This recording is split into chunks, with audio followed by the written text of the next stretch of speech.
And, given that opportunity, I saw a great return potential, as well as lifestyle potential, as well as sort of entrepreneurial potential, right, in short-term rentals.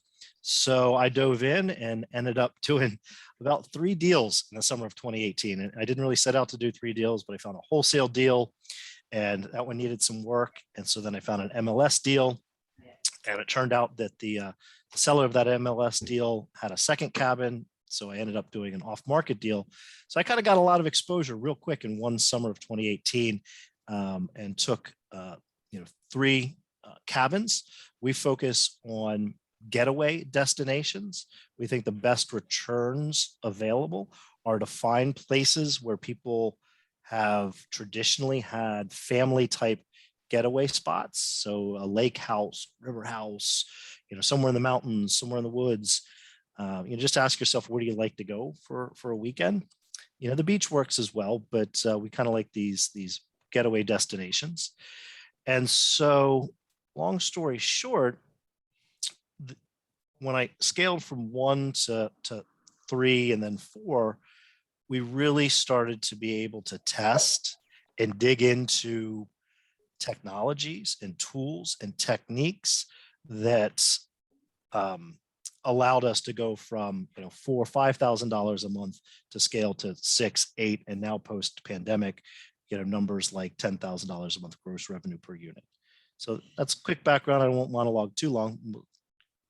We'll take it from there, lad. Yeah. So question on there, and I know the answer, but I want to drill down a little bit. 2 things real quick. You mentioned wholesale deal. We have a lot of real estate agents on here in our company, but there's other people that are joining us that may not know what that is. Real quick, explain a wholesale deal, what that is for people who may not have heard that term before. And then Absolutely. I want to ask you how you see, because I think we live at the beach, right? A lot of people here, and we think of the beach as a getaway, but maybe explain from an ROI standpoint why you're not looking at the beach and you're looking in maybe some less trendy places. Absolutely. So a wholesaler is a person who, sort of like a real estate agent, but is focused on finding properties that aren't on the MLS, that aren't listed. So often it's a distressed property, but a wholesaler will spend a lot of time marketing and finding people who maybe didn't know that they were ready to sell their property, but they make it very easy for someone to sell a property without going through necessarily, maybe they don't have the budget to renovate it, to get it ready for like an MLS type listing. And that's what happened in this case. The wholesaler I had met him a few months before. He was actually trying to buy a property of mine, but I recognized what his business was and told him that, and this is a great way for people to start who aren't agents or even are agents, which is to find somebody who like this, who is out there full time looking for off-market properties. And I just explained what I was looking for, and a few months later got a call. And this property was, the best way to characterize it is you can't build a view. So it was a 4-bedroom house. It was on top of a vista, a beautiful long view, but it needed work. And so it ended up, taking a lot of rehab. And some interesting challenges along the way there, but we learned a lot. So to answer your other question about the beach, and it's not just the beach. So everything that we'll talk about, we can absolutely be successful in short-term rentals in just about any market. I focus from a return on investment perspective in trying to find properties that aren't already in themselves or in a market where rental income is baked into the comparable sale prices of the neighboring units. So just about any beach location, the property is being priced at a price per square foot, assuming that some rental activity is going to be taking place. So that might drive the price per square foot of something that wasn't at the beach. Let's say the same property not at the beach might be $200 a square foot, and you put that same property on a beach amenity, and now the price per square foot becomes, say $400 a square foot. We can definitely make money there. The beach is a draw, the beach is an amenity, but what I try to coach is finding properties where someone in commercial real estate taught me one time that the best way to make money in commercial real estate is to change the use case for a property. Take a warehouse into storage, or warehouse into an office space.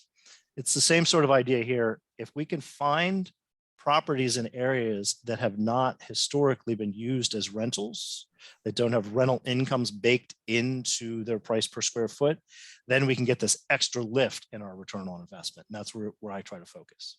Cool. So just summarize. So you're finding better values, maybe off the beaten path, but I know from talking to you before, maybe, in one of the areas you invest is less than 2 hours from the DC area, Washington, DC. So people could get away for a weekend and go there, whether it's a mountain house or a lake house. So you're getting better value. I think the other thing I heard from that is you kind of like to create or engineer value or like force appreciation in a property by doing some rehabilitation or updating the property. That's typically what you're doing, right? In a lot of these cases. In all cases, we're doing some level of improvements, but that can, scale from small set of improvements like paint and carpet or paint and light fixtures, all the way to this wholesale property where we ended up digging a well and building a 700-foot driveway, and so it can definitely vary. But yeah, we definitely want to spruce the place up. If you've been on Airbnb, we're trying to create some unique experience for the guest. We're trying to give them something they don't have at home, and be that, a view or a location, or, fireplaces, or, outside amenities like hot tubs or yard games. We can build an value in a lot of ways by creating experiences that you just don't have at home. Very Things cool. as easy as a fire pit. So let me ask you, so you talked about one of your properties. Give me kind of fast forward to, so that was 2018 you started, you kind of moved into this, and now you're kind of like a full-time investor, and then you help people sort of unlock the potential of their own properties or help coach people into doing short-term. What does God bless you, whoever that was. So tell me about what your current holdings look like. Where are they? You don't have to tell us exactly where they are, but sort of what areas, what type of properties, and then sort of just walk us through what your day-to-day life looks like in managing these properties. You mentioned lifestyle being important and one of the reasons that you gravitated towards short-term rental. So kind of walk us through a little bit more detail on what your holdings look like, the management, and you kind of talked about gross revenue, but I know things are working well for you. Kind of paint a picture of what you've done in the last 4 years. So what happened was, after I got after I was able to experiment with these different properties and find various tools, it started to really do very well. And people around me, friends and family, took notice, and I was able to start helping some friends and family identify areas. And what was interesting about that was I was asking myself the question, well, did I get lucky? Right? Is this just did I pick a good area? Did I happen to just fall into a great area? Maybe just at the right time? Do I have some sort of special, knack for this? Or is it repeatable? Is it teachable? Is it coachable? And so I ended up helping maybe half a dozen friends and family members. And it turns out that in different markets with different operators, it was just as successful. And so that got me really excited to branch out and, take on strangers as coaching clients. And then, started to get involved with, real estate agents, and, really like the idea of focusing on helping real estate agents, grow their own portfolios for financial freedom, as well as teach them how to teach their clients how to do this so they can sell more real estate to their clients. So yeah, I am at just closed on my 9th property. We find a pace of about 2 a year is a good balance for us between both growth and why we're really in this, which is financial freedom. So some people say, well, why don't you do 4 or 5 or get some more money? And, because that tends to, take away from the real goal, which is financial freedom, having time, to spend with the family, to take vacations, to go to sporting events. And for me, that's the real reason, that we're after wealth creation in the first place. Very cool. I love that. So that's a recurring theme in our wealth building conversations. And I want to just go back to that so people see that a lot of times you start talking about wealth. One, people think you're just talking about money, but wealth isn't just money. Wealth is having an abundance. And part of that is having time, right? And I love that you said that because yeah, you could do some more deals, but at the same Just lean time, up for me for a sec. all right, I'm going to mute a couple people there. What's the use of having a lot of money? And I think a lot of people have found that with success is if you just generate a lot of money or a lot of opportunity, you don't have the time to enjoy it. Then is that really wealth? I think we all know a bunch of people who are very quote unquote, wealthy financially that we wouldn't want to trade places with them in their life or their lifestyle or just, who they are. So I love that you have that. We always say, Culin, I think you'd agree with this, that you can't even be wealthy by our definition. Our definition is from the financial side is creating enough passive financial wealth to finance the personal mission of your life. So by our definition, you can't even be wealthy financially unless you, number one, you know what you want and you know why you exist and you know what your personal mission in life is. And it sounds like you were clear on that. And then number two, you're creating not just income, but unearned or passive income. I'm not going to get too far down on that. I know that not everything that you do is completely passive. I know that you're involved in some of your deals, yet I know from talking to you, you can travel anywhere you want in the world, right? And as long as you can kind of be in touch with your cell phone on, Airbnb and, making sure guests are, if anything pops up, right? But I love that you talked about success for you. And I always want to take a time to say that because some of the feedback we get from people, if they just join the group, they join the conversations, they think that we're all about money or they think that it's all about just financial wealth, but it's really about helping people get whatever they want. But your definition could be totally different than mine, which could be totally different from, everybody else on the call. So I'm not sure what the question there was, but as I started coaching, my definition really became that I had got to a point in my portfolio where I was definitely financially free, right? It's definitely covering all my expenses. I'm definitely putting money into other buckets. And what I really got excited about was my why at that point became, how do I use my God-given talents to help other people achieve their financial freedom through short-term rental investing? And that's why I'm doing what I'm doing here today. That became really my driving passion. Wrote the book, starting to coach people, and that was just how do we find a better outlet to help more people, achieve their own financial freedom. Yeah, I love that, and I think what's different about it, just to unpack that a little bit more. What I realized, and I've heard some people say before, is just that until you create some type of income or some type of additional income that is passive or semi-passive, especially for those of us that are in sales and specifically, there's a lot of real estate agents on the call. You wake up in January and you feel like, man, I had a great year. January 1, you go, can I do it again? Oh my gosh, I've got to keep doing this. So in our world, it can feel like a grind because you can't get off that. There is something, and I realized a while ago after making, I felt like we made a lot of money for a lot of years and I looked up and didn't have any money in the bank. Number one, I wasn't being intentional with how we were spending or investing our money. But number two, I just kind of woke up and felt like I'm running really fast to make all this happen. And there was just this feeling that if I ever slowed down, things wouldn't be okay. And what I love about your definition of financial freedom, which is the same as ours, is if you can create passive income that pays your bills and pays what you and your family need to live for that lifestyle, and then you can increase that so that you can still pay for trips and the lifestyle that you want. That's just a feeling it's just an amazing feeling of security and peace.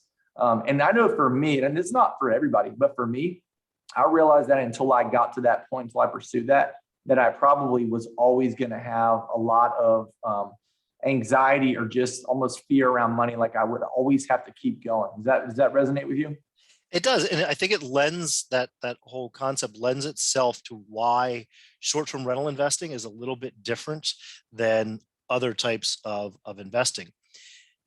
You are really building with each property, you're building an individual business, and with your totality of properties, you're kind of building an overall business. So each year you know, you mentioned the example of the agent who wakes up on January 1 and says, okay, I'm starting at scratch. Well, on January 1, if I wake up with 8 properties, I might know that my goal for 2022 might be to acquire 2 more. I don't necessarily know where they're going to come from, but I'll figure that out in the year. But I also know that I'm starting 2022 with, say, these 8 properties that have a clientele that I've been improving, you know, as it's gone along. I'm acquiring reviews, I'm acquiring status and rank and authority within the Airbnb algorithm, so that I'm not fighting, you know, every day to put, you know, property A at the top of that list. It's already being shown at the top of that list. So it's just going to grow, and I'm going to be able to increase base prices slowly throughout the year. So I start with a base level like any business, and it keeps, you know, growing while we're also improving the property, forcing appreciation of the property, and getting depreciation benefits. So you invested a lot into those assets, right? So not just the real estate asset, but also, you know, I know that you use Airbnb. You're a big proponent of Airbnb. In fact, you don't use other systems. You primarily, almost exclusively use Airbnb, right? I'm a big believer in sole platform, whichever that platform may be. And so what you're saying is not only do you have the real estate asset, but you've now built systems and just stickiness and the way that you've advertised them, and then you've got 5-star reviews, so that on Airbnb, these properties are just getting better and better because you've got snowballing reviews. People love the properties. They're giving great reviews. They're probably telling friends and family members, and not me, because nobody's going to rent a property now on Airbnb unless it's got great reviews for the most part, or they're not going to want to pay top dollar exactly for a great experience. And so as you've gone, you've increased the value of these assets, like literally by upgrading the properties, but also the way that you manage them is it's helping you snowball the profitability, right? And there's a piece in there that's maybe a little hard to kind of conceptualize, which is, you know, yes, the physical property is improving. Yes, the sort of branding of the property in that people have stayed there before, but there's this piece where the property, as it has been successful, is teaching the Airbnb algorithm that this is a successful property, right? Almost like an agent that, you know, that has goodwill with its broker that says, I know that I can give a lead to this property and it's going to close the sale. So, you know, it's a little crazy if you think about you're also creating brand equity with the robot, with the algorithm, with the platform. Right. And that's one of the reasons you like to use Airbnb. And I guess one thing is you haven't really had a need to go outside. It's not like you've got 50% vacancy that you're trying to fill. Your properties are booked. So in a way you're going like, I'm maximizing the Airbnb opportunity, right? You think that's the best. I agree with you. But it's not like you're sitting there going, oh my gosh, I got 100 nights to fill. I need to go to another platform. You've been able to really maximize those opportunities, and you don't feel like you're leaving anything on the table. I don't. I feel like people who, you know, might be in that situation of, let's say I've had a listing for a year or two and it's doing okay on, you know, whichever platform, say Airbnb. And the initial response is, well, maybe I should take this same product and try to distribute it somewhere else. When in fact, you might do better to dig into that offering, that listing, and figure out, you know, what's my decor like? What are my photos like? How do I have it priced? How am I communicating with the guests? You may do better to invest in the product on the distribution channel that it's on before seeking a new distribution channel. Cool. All right. And guys, we are going to do some Q&A, but I'm going to go ahead and feel free to put some questions in there and we'll nail these as we go. So can you speak to the differences between, this is Lynn, who happens to be from a beach market, I know. It says, can you speak to the differences between VRBO and Airbnb? Kind of talking about that, but is there anything else you want to dig in on that?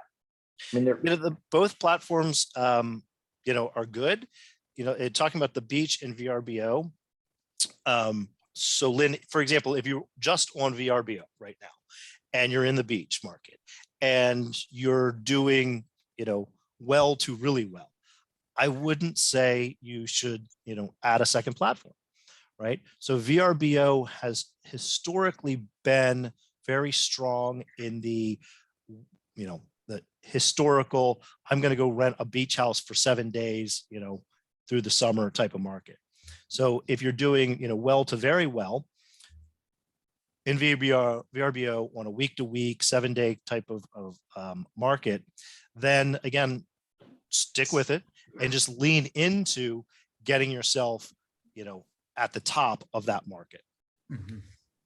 And I think what you mentioned is true. In the beach markets that we're around, you've had people that have, hey, our family's been coming to this same beach house for 15 years, and I think that is valuable.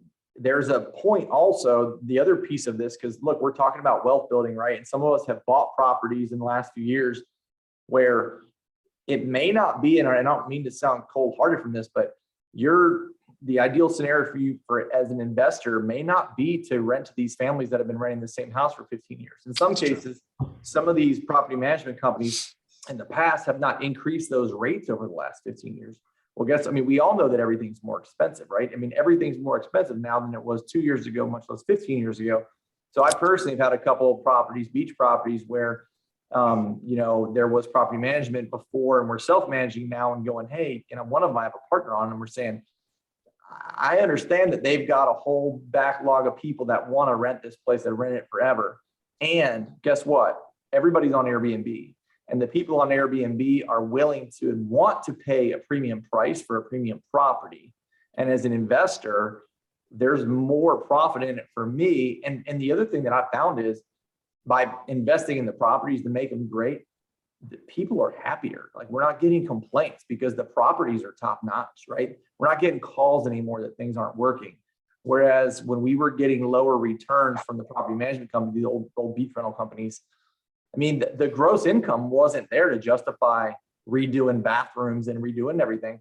So people are complaining about a bathroom, and we're going, we told you this was an old beach cottage, where now it's like, hey, this is a charming, fully renovated beach cottage. You're going to love it. It's going to remind you of the one you stayed at as a kid in the 60s, but this thing's decked out. And look, we're going to charge more for it, but they love it, So I think the difference between VRBO and Airbnb are what you said. And I agree, you may not need to change it. I do think that, I think there's a big sort of changing of the guard between old school property management and then the new school way with Airbnb. You want to dig in on a little bit? I know you've got I know that you have some feelings around that you want to talk about that a little bit? I had a property the same way. It was actually the very first place that we had bought as our family cabin. And then we got into this portfolio and, made each one subsequently better. And then looked at the first one and said, ooh, okay, it's not doing as well. So I keep lowering prices. It's still not as occupied. And we realized what we need to do is just take a minute, do a kind of minor kitchen renovation, do some new flooring, and do, a bathroom renovation, and then turn the prices up. And then turning the prices up on that better property, now it becomes the best performing of the bunch. So, just recapping what you said another way, which is when you fall into this pitfall of lowering prices and you don't have the money to do the renovations. So if you can do the renovations, you can charge more, and that, small increase in the renovation will have a big impact in the nightly rate. What we find is that people, particularly at the higher part of the nightly rate bracket, are far less price sensitive. So people are wanting to book the best place. So we'll go back to Airbnb and VRBO for just a minute, which is, it used to be you're flipping through this catalog maybe of beach places, and there's maybe 100 of them in there, and you can flip through them all in 10 seconds. Think about when you do a Google search, if you need a new pair of shoes or a ham radio, I don't know, and you are presented in a Google search, one page of results, 1 through 20. What do? You start at number 1 because you know that Google's probably tried to put the best answer to your question at the top. And you start at 1, and you may begin, look at result 1, maybe look at result 2, maybe look at result 3. That's the same way Airbnb works. So if you can put yourself at the top of that search listing, people don't look at page 4, right? The average person looking to book on Airbnb or VRBO looks at about 4 listings. So if you happen to be $500 a night on page 1, if you can get yourself there, nobody's looking at $200 a night on page 3. So that's really why all these little nuances, like your photography and your renovations, the quality of your property, the amenities that you have, all sort of have a disproportionately benefit to you being able to charge a higher per nightly rate, because I don't know, maybe people are lazy, right? They just want, that's an awesome place. It's my, vacation. We've been cooped up with COVID and we want to go stay at that awesome place. And I don't care if it's, I'm not price shopping it, like a hotel, right? I'm looking at 129 for the courtyard and 118 for the Hampton. I'm going to stay at the Hampton. People don't shop that same way for vacation rentals these days with Airbnb. Because they're different, right? I mean, hotels are by and large the same, but Airbnbs, properties are very unique. So I agree with that. People want the place with that fire pit and the hot tub and the teepee in the room and the hanging basket chair. So let's come back to that, because I do have a question about micro amenities in a minute. I want to nail this real quick. So Carly says, apologies if I missed it. Are you self-managing through Airbnb, VRBO? I will say, so Culin is self-managing, and part of his host coach platform is kind of teaching people that if you do want to manage this, it may be easier than you think. And so we can talk about that. She also says, can we discuss what average expenses would be gross versus net occupancy rates? I'll tell you on self-managing, we talked a little bit about before that I really do think there's massive disruption going on. Airbnb is a different platform. In my case, owning a beach house for the last 20 years, it was like full court press by the property management company, literally every year. Hey, if you don't sign this contract by, December 31st or whatever, we won't have your property in the book that we mail out to our customers for the last 50 years. And so it was this scarcity. Oh my gosh, I've got to sign with them. Well, that beach house really never made more than front row beach house, never really made more than about $33,000 gross in a year.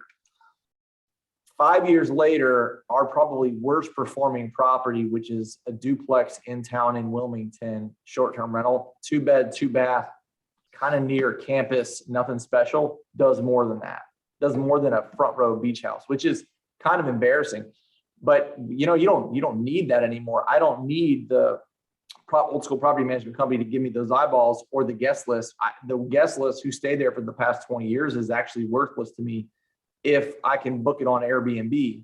Now we brought some properties, the cottages that we brought, last year we had 7 cottages that we brought online, and our contractor got us screwed up and we were a month and a half late.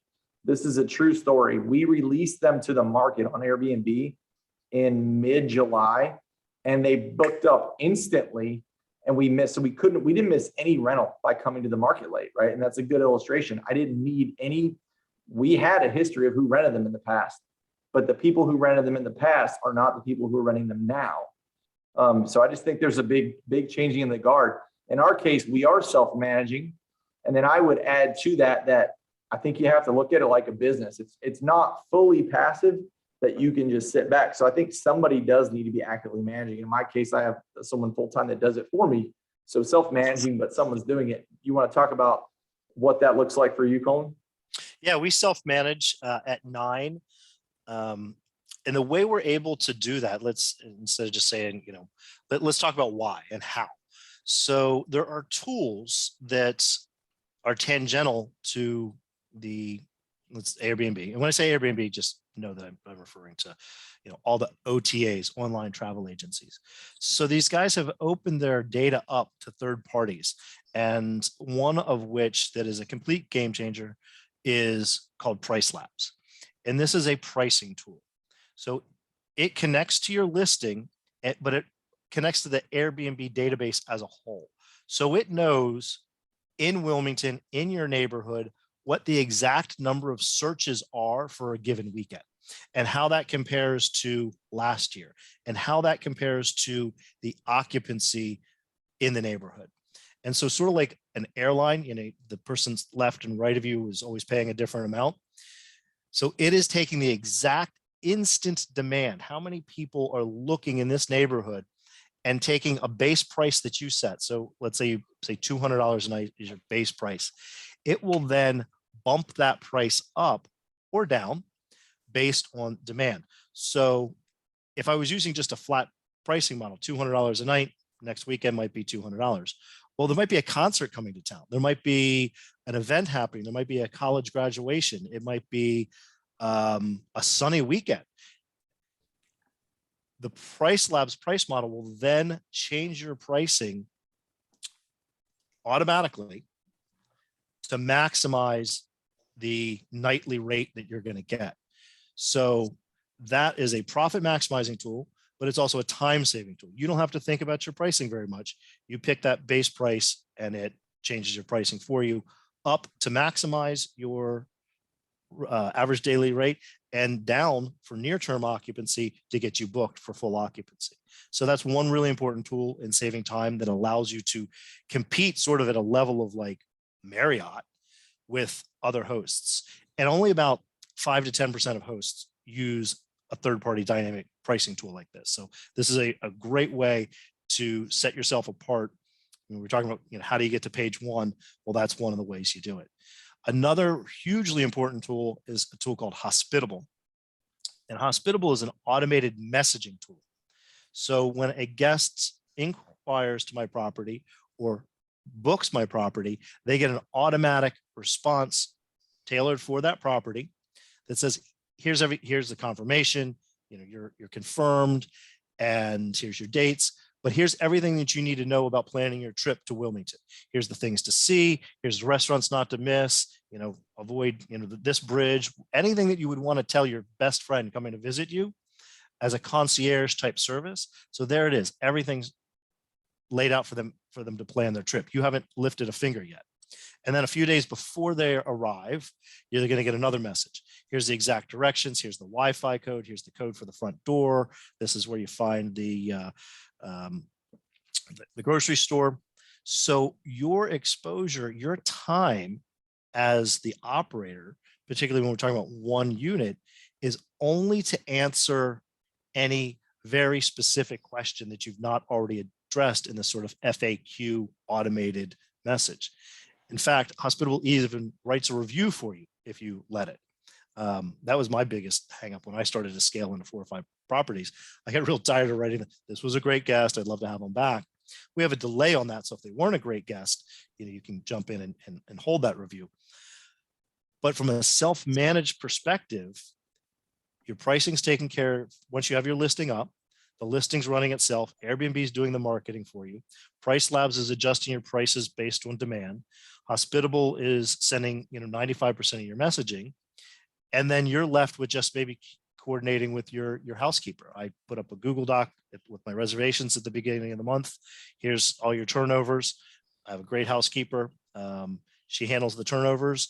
And once a week, I go into that document and I Zelle her payment. With one property, we call it kind of a bathroom business. You're just on your app answering kind of any one-off questions. As you begin to scale and add, where you're adding an X number of properties a year, there becomes more involved with managing, acquisitions and contractors and stuff like that. But particularly with one property from an operational perspective, that's really what it looks like. Sure. And I think the way that we did it, probably the way people do it naturally, I think works, which is you start your first property, just like anything else we talk about investing. The way you start is you buy a property, right? I mean, you can't start unless you buy a property, or if you have a property, it's a long-term rental, you can evaluate it as a short-term rental. But you handle that from your phone and you manage that. Like he said, he called it a bathroom business. You could take it with you wherever you go and just communicate with guests or do whatever. The tools that he mentioned are a couple of the things that really helped us optimize. Price Labs was great because it took a lot of time off our plate. You set everything up front, and then it knows a lot better than you do when the high, the high demand times are. Like it knows when peak summer is if you're in a beach market. It knows when parents' weekend is at the local university if you don't know what it is. You don't have to Google and say, we've got 2 colleges here. We got a community college and a university here, and when are parents' weekends, and should I raise the prices here? You set a range in it, and it handles that. Not only is it automating it, but it also helped us realize we were actually leaving a lot of money on the table. I think we thought that people would only pay us $180, $200 a night. Well, it immediately had us listing some nights at $350, $380. We didn't know why. We let it, and people have rented it, and people are happier. And so, and then the other net result of that is we actually are getting more gross rental. But then we have a few days that are open here and there, which is not a bad thing, right? Because you want to get in there, you want to change light bulbs, you want to get in there and do a deep clean and get your eyes on the property. And if it's literally rented every single day, with no breaks for 4 months, 3-4 months, there's going to be some maintenance, because this is, people are spending a lot of money. They expect things to be well cared for, right? And that's another great thing about a short-term rental property is we're making that property, show ready, listing ready, perfect every 3-4 days. So unlike a long-term, I had a couple of long-term condo rentals, and how this goes, you lease it out and you come back 12 months later and you spend a month painting, recarpeting, trying to bring it back. With the short-term rental, we're in there every turnover, addressing issues, improving things, getting things cleaner, making, changing lamps, changing lighting, changing, flooring. So we have this opportunity to be always improving. And so the place just gets better and better over time, instead of this sort of roller coaster that we ride with the long-term rentals. Yeah, I mean, you're taking better care of your asset. And by the way, the increase in gross revenue justified you being able to put more money into it to make if you did ever sell the property one day. I personally don't like to sell property. I think we should hold it more on a long-term view. But if you do, the property is constantly being upgraded and updated, right? And that's what people expect. Exactly. So the next thing he mentioned was hospitable. Again, it does automate things, but we've seen the guests be a lot happier because they are getting more communication. They don't necessarily understand that is a pre-written message. Hey, Culin, welcome to Wilmington. Here's your code for your door lock. It's going to give him, it automates those things, and they don't realize that that's automated. So they're getting more communication from us. And then if you're busy all day, you're running around, running errands, whatever, it's still going to go out. It's a set it and forget it thing. And then what you have is you actually have more time for, maybe, what do you think, Culin? You estimate maybe 10% of guest messages are sort of maybe need to be, if you set it up properly, you may only instead of responding to 100% of messages, maybe 10%. And they're quick answers, right? They're just real quick. Oh no, yes, you need to bring some charcoal for the grill. But what you're really hitting on there, and we'll just hit it just a little bit harder, which is that concierge message. You're starting your 5-star review process with this guest by delivering all this value. I just try to give a couple examples. Like, on the way to our cabins, there's a few places along the way. There's a butcher that's amazing. There's this place that does these apple cider donuts. I can tell you that probably half of our guests stop and buy these apple cider donuts because they're absolutely amazing. And probably half of those people put it in the review. So if there's like unique things, along the way, or things that you've curated, favorite restaurant, favorite ice cream place, unique experience, a roadside place to stop and, and the best place to get a little burger along the way or something, we're creating a whole experience that has all of these positive things happening for the guests before they even step foot into the property. Yeah, that's a great point. And that's really what guests want. If you guys have ever stayed in Airbnbs, because we stay in them a lot, there's a whole range. Sometimes you go to a place and there's nothing. There's not even a cold water in the refrigerator. And sometimes you go and they leave you, a 12-pack of bottled water, maybe some sparkling water, some LaCroix, maybe a bottle of wine. I mean, those are things that I'm going to gravitate toward, because, if you ever get in late at night, I mean, and it doesn't cost a lot, right? So to do some of these touches. So Culin, so I don't forget to go back to it, talk about micro amenities and why those are so important, and maybe give us some examples of the ones that you think are critical to really maximizing rentals and the experience. Micro amenities can be just about anything, but if we're just trying to dig into a couple of areas, one is we cater to a lot of families. So if the kids are happy, mom and dad are happy. So we do a lot of things like in our kids' rooms, little teepees, stuffed animals, games, toys, puzzles, and to be honest, a lot of these things we pick up at like Goodwill. So you don't have to go buy 10 brand new board games at Walmart, right? You can pick up used stuff. So little things that are going to entertain the kids. We've done like BB guns. We've got these cabins and tree forts and things like that. Outdoor amenities. A fire ring. $100 you can put out a fire ring. A couple of Adirondack chairs, hanging basket chairs. Lad and I think, had a conversation about this once. Like my wife, like we can be looking at 100 different Airbnb properties, and we traveled Europe a bit, and like the place with the hanging basket chair or the canopy type thing, and she wants to stay there. Hanging basket chairs aren't expensive. The other big place that you can focus on micro amenities is the kitchen. We have crock pots, blenders, waffle irons. A waffle iron at Walmart's, $19. Spices, cooking oils, all those things. When you walk in and go, wow, this kitchen is way overstocked. I haven't made a waffle in 10 years. I've been too busy. A skillet where you can make a whole big, family breakfast.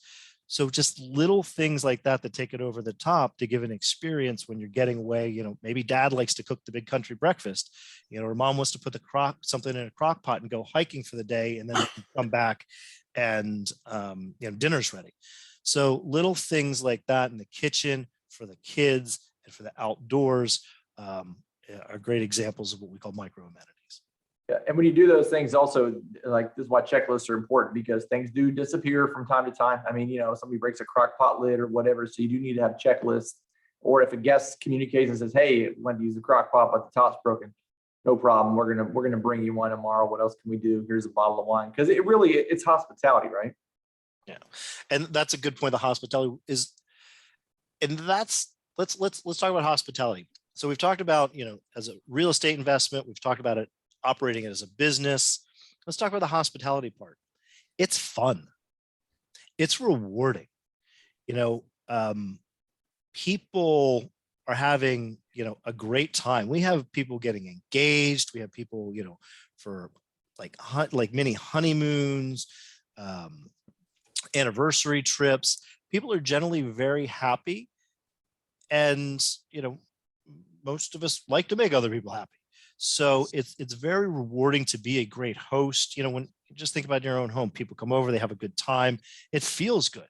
So it's a pleasurable, fun business to be in, to help people. And particularly if you like the area and you're proud of the area where your Airbnb is. So maybe it's in Wilmington and you're proud of your city, and people come, I come to visit the area, and we like to stay down like the Oak Island area.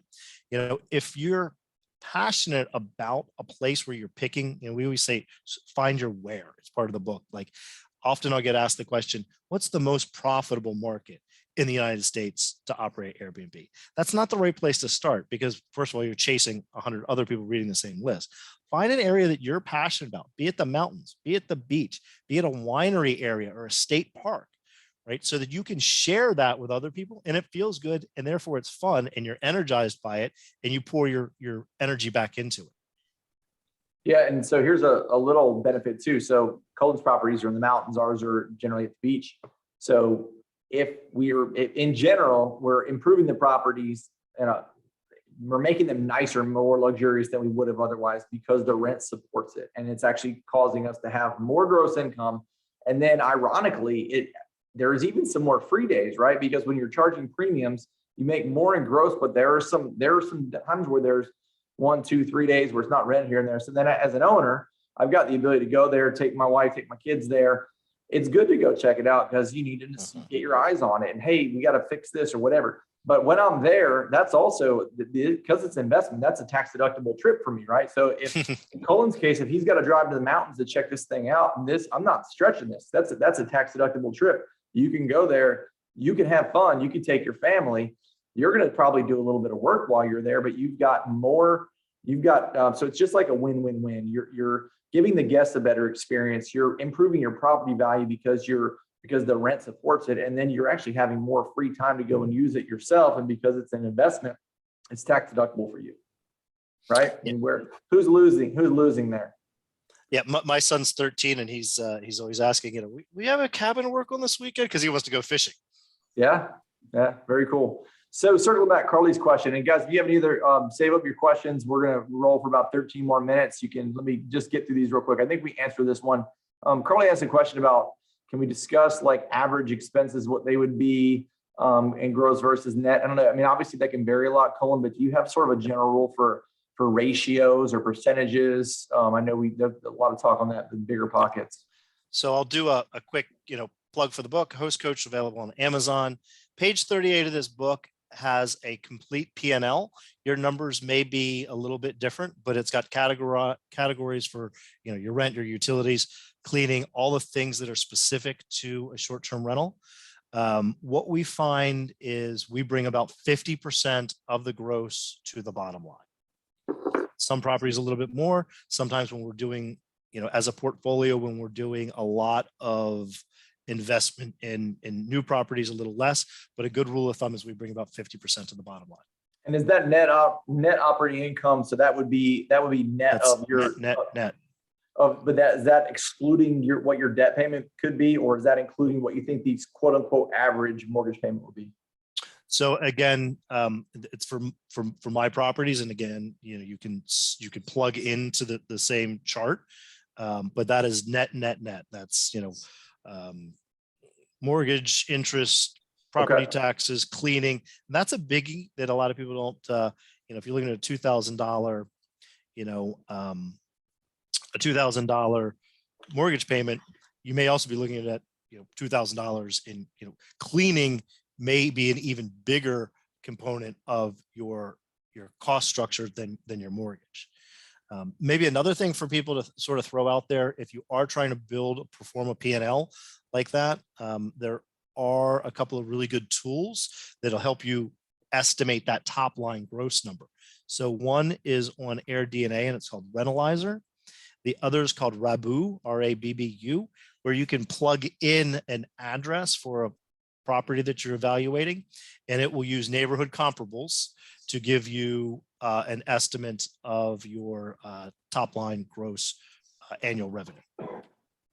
And I'm putting AirDNA in there. AirDNA is a .co, and I use the Rentalizer. You don't have to pay for it, but it's on the left. It's the Rentalizer. So if someone says, hey, what do you think about this property? It's in wherever in the country. I'm going to plug that address in, and it's going to give me an idea. If I say it's 3 bedrooms, 2 bathrooms, it's going to go based off of data, surrounding data. What do we think it could be? What do we think it could rent for? So that's a great one. The other one was what? Rabbu, RABU.com. It might be 2 B's, RABBU, I believe. And I like to run them both. They generally are pretty close, but I just, you know, having 2 data points is fact checks it, make sure one of them hasn't gone off the rails. Okay, cool. Regarding updates on a manufactured home, what would be most important or average budget to stay within to outfit it for a rental? Also, what would an average amount be for stay if it's on 65 acres of land with various motocross tracks?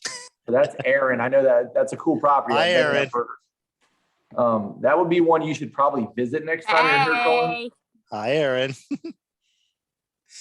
Yeah, no, I'm looking forward to bringing my son out there to meet hers and do a little MX race in there. Yeah, so a couple people asked this question, Culin, just about like coming up with the average nightly cost or something like that. Do you have general rule ratios? Like obviously, if we're talking about long-term rentals, a lot of times there's like the 1% rule, which is not really a rule, but it's a good way to kind of, you know, quick on a napkin, almost like evaluate a rental property. Hey, if I could buy this thing for 300,000, could I rent it for, you know, 3,000 a month kind of thing? Do you have any sort of nightly rental equivalent or gross rental equivalent for buying a property to short term? You know, again, back to the book, I go through like the 4 or 5 kind of major, you know, different ways to evaluate, you know, the return on investment, you know, from the 1% rule.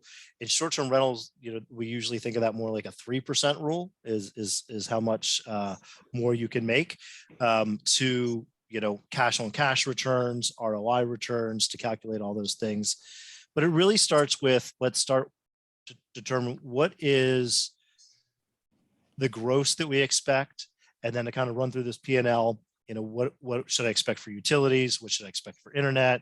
You know, what are my cleaning fees going to be like in this area? And part of it that a lot of people miss. So back to AirDNA will give you average nightly rate, say for, you know, downtown Wilmington. It'll also give you average occupancy. But if we do things right, we're going to do a lot better than the average occupancy, because we're going to force that property to higher in the search ranks. Back to the dynamic pricing. if you just go out and you pick, say, $200 a night as a flat rate, we've already talked about you're probably leaving money on the table on the weekends. You could be getting more, but the people who just flat rate price during the week tend to be overpriced. And so that's when they end up in these like 40, 50% occupancies. Price Labs will adjust your prices, and we'll teach you how to also work with that to be looking at more like 80, 90, 95. All my properties rent at 95% occupancy. So you can look at AirDNA, and their average daily rates are pretty accurate, but you're going to, as a sort of more astute Airbnb operator, you can expect much higher occupancy. And I can second that. If I'm looking at AirDNA as an investment, and I run it through AirDNA before we buy something.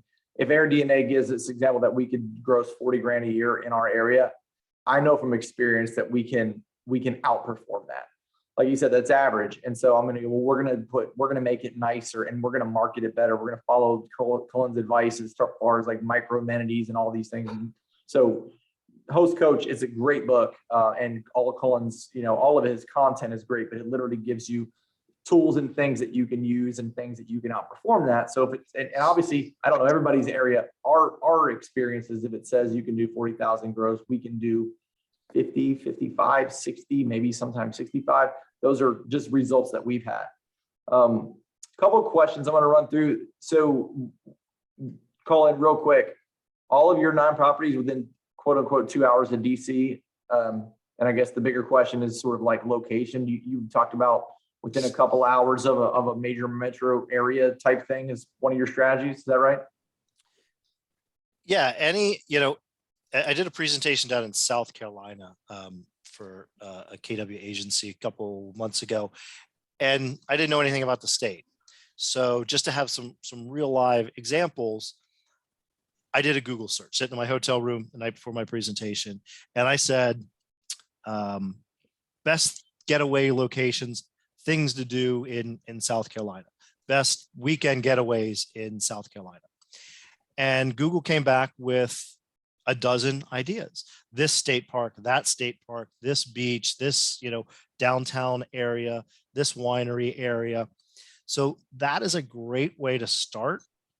And then just plug into that what your interests are. Like, oh, I have hiked there, or I have some friends. I've always wanted to go to that mountain or that lake. So that just sort of proves that you could pick any state in the country and do that type of search and find areas that already have natural amenities that people are gravitating to, and then go and plug that into Airbnb. And if there's 100, 200, 300 Airbnbs already in that area, that's a good indication that that area has a strong gravity to it, strong attraction, and that you can have enough, demand where people want to come there, that you're going to support a successful Airbnb. All right. Thank you for that. I think Katie Brewstrom, I think that probably answers yours. She asked, where can you buy one, and specific number of weekends or nearby attractions. I'll tell you, and he already mentioned it, but airdna.co is a great, just use the rentalizer. It'll kind of give you an idea. You might look at an area and go, oh gosh, this is super low. I don't want to mess with that. If some places are just going to generate, if you can rent a property long-term for $2,000 a month, and you don't think that you can get at least $2,000 a month, $24,000 a year gross, you're going to have more expenses on the Airbnb short-term rental side, right? So the gross has got to be proportionally higher to justify the expense and the time, because especially when you scale to 5, 10, 15 properties, that the management side is a business, right? Whether you farm that out to a management company or you do it yourself, there is time and there is some expense. Little question from Lynn. What door lock system do you use, or do you prefer, Culin? I've always preferred Schlage, and actually in talking to Hospitable, who integrates with the various, door, like the Wi-Fi code assignments, they actually have the most robust app. If you're doing, so like we were talking about Hospitable automated messaging, you can have that connected to your Wi-Fi lock and have it generating unique codes that go into your check-in messages for your unique guests. So the most sort of robust of the platforms for the e-locks. Wi-Fi locks is the Schlage eConnect. So Schlage works well with Hospitable. For those of you that, if you came to, when Culin was here earlier, I guess it was in the fall or something, that was called Smart B&B before. So before you really recommend Smart B&B and Price Labs, you're still recommending those two. It's just Smart B&B was purchased right by Hospitable. No, they just changed their name. They rebranded. Okay, rebranded. They have some different offerings now. I think maybe they've just expanded what they offer. We use them primarily for the messaging. Let's see. Have you had any issues with holdover from Airbnb guests? I'll say I haven't. They don't. Airbnb. One of the other cool things I think about this is Airbnb guests are, it's not like they don't necessarily have the property rights that a long-term tenant would have. So if you go, back to my real estate law days, is, covenant of quiet enjoyment. If Culin rents me a property and I'm living there with my family for a year or 2 or 6 months, I mean, it's I have rights that Culin can't really disturb me. And if I don't want to leave, depending on what state I'm in, it might be a pain for Culin to get me out of that property. Now, could someone hold over? Yes, they could. We haven't experienced that. Have you experienced any problems with that, Culin? I have maybe over 1,700 guest reviews, and I can count, maybe 2 or 3 times where I've had to, send somebody a message and remind them that, hey, checkout was at 11, and oh, I'm sorry, the kids are a little slow, and can I have till 12?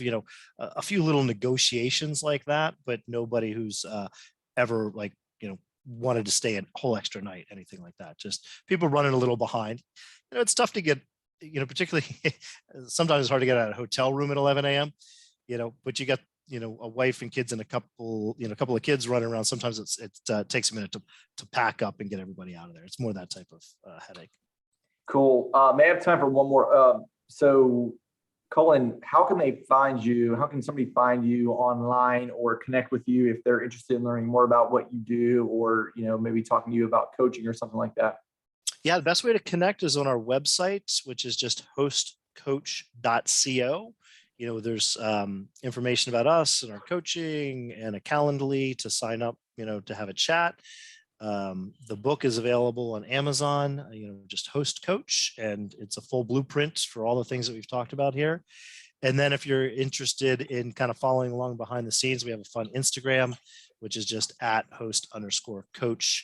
And we do a lot of fun, behind the scenes renovation and stuff like that, as well as tips and, motivational stuff. Yeah, so we're out of time, so I don't want to go longer up. Culin, would you be willing, and maybe in the Wealth Gen Facebook group or something like that, to share some links to some of your listings, or if you want to put it in the chat below, you can have somebody somebody's watching wants to see, but that probably would be cool to see some of your listings. Maybe we could go a little deeper in a future session and actually go through the listing itself, because I think a big part of the value in what you did for us was you looked at our listings and said, hey, this property is performing really well. But if you did this, this, and this, you could take it from, bottom of page 2 to, top of page 1. And like you said, this is like old school Google days where you're going, hey, Airbnb really likes this. It gives you like the Google juice type thing. You want to get to the top of page 1. So maybe that's something that we could do in the future. If you'd be up for that, I think that would be helpful for some of the people that were asking questions. Absolutely. And if anybody wants to, reach out to me directly, we can schedule time. If you have a listing and you don't know how it's performing, we didn't talk about exactly how we measure that, but there's other softwares that can help you track the performance where you're showing in search results. And then, I like to say what gets measured gets monitored. And so then you can start to play with policies and pricings to raise yourself in your search rank listing placement. So the last question, I don't think that we got, I'll give you like a quick overview of this. So how do you track expenses? Do you have separate accounts for Airbnb? Use QuickBooks? I think I can kind of give you QuickBooks. QuickBooks is what is kind of the industry standard in general. Ben, I've got the same team sort of managing all of our properties. And we have, to this point, have not been interested in taking on outside rentals. We have formed a property management company with the vision of we'll help other people but we're going to do it only at the level that we do, which we think is like a very, very high level, like we would do for one of our own properties. There are some tricks and you feel free to talk to Dee or Sheila about it. Airbnb is not really set up. It's basically, if you're going to have multiple clients, you really need to run it as a management company and run it through a trust account, because Airbnb is not really set up to say, hey, pay this house to this account and this house to this account. You can do that, but it's not really possible to have pet fees and other things go into the accounts that you want them to. So we've moved towards running them off of the property management company at this point. So if you were managing for multiple people on Airbnb, you'd probably have to do that.